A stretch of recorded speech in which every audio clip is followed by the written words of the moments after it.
আসসালামু আলাইকুম দর্শকবৃন্দ, কি অবস্থা সবার? আশা করি সবাই অনেক ভালো আছেন। আলহামদুলিল্লাহ আমি অনেক ভালো আছি। তো দর্শকবৃন্দ, অনেক দিন পর মিরপুর এক কবুতর পাখির হাটে গেছিলাম। ওখানে গিয়ে অনেকগুলো পাখি দেখলাম। তো এখান থেকে কিছু লাভবার্ড দেখলাম। লাভবার্ডগুলো অনেক সুন্দর ছিল এবং অন্যান্য বার্ডসগুলো ছিল। আমি এখান থেকে দুটো লাভবার্ড নিয়েছি। তো সেই লাভবার্ড দুটো এখন অনেক সুস্থ, আলহামদুলিল্লাহ ভালো আছে। ওদের নেক্সট কোনো ভিডিওতে ওদের দেখাবো। তো এই লাভবার্ডগুলোর ভিতরে অনেক অনেক ভালো লাভবার্ড ছিল। তো আমি এখান থেকে দুটো লাভবার্ড নিয়েছি। আর এদিকে অনেকগুলো টিয়া পাখি দেখা যাচ্ছিল। এগুলা টিয়া পাখিগুলো অনেক সুন্দর, মাশাআল্লাহ।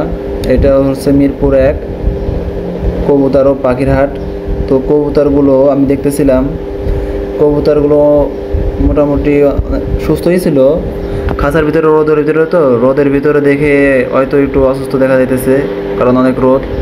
আমি দুপুর দিকে গিয়েছিলাম, দুপুর দিকে যেয়ে দেখি অনেকগুলো বিউটি হুমা ছিল, আপনার সিরাজি কবুতর ছিল, আপনার লক্কা ছিল।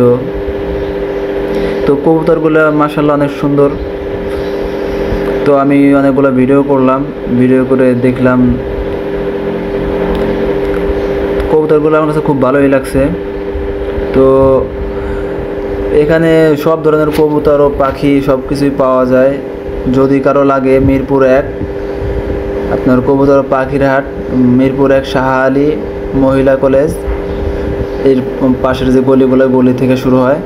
তো এই হাট বসে হলো শুক্রবার সকাল 7টা থেকে বিকাল পর্যন্ত। তো এই হাটে সব ধরনের কবুতর এবং পাখি, হাঁস, মুরগি সবগুলোই আছে। তো এক চাচা দেখলাম যে দুইটা কবুতর নিয়ে আসছে। এই কবুতরগুলো কোন জাতের কবুতর আমি সঠিক জানা নাই। তো ডান সাইডের খাঁচায় আবার দেখলাম কিছু বিউটি হুমার ছিল, কিছু র্যাং কবুতর ছিল, কিছু পোডার ছিল, যেটাকে বল কবুতর বলে। অনেক ধরনের নামই বলে অনেকে, তো সঠিক নাম কোনটা আমার সঠিক জানা নাই।